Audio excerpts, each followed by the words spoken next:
ஆண்டவருடைய பரிசுத்த நாமத்திற்கு மகிமை உண்டாவதாக. தாவீது பிரச்சனைகளை சந்தித்தவன்.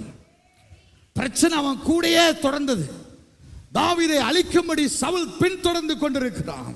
ஆனால் தாவீதை குறித்து வேதம் சொல்லுகிறது. 119ஆம் சங்கீதத்தினுடைய 164வது வசனம் அழகாய் சொல்லுகிறது, நம்முடைய நீதி நியாயங்களின் நிமித்தம் ஒரு நாள் 7 முறை உம்மை என்ன செய்கிறேன், துதித்துக் கொண்டிருக்கிறேன்.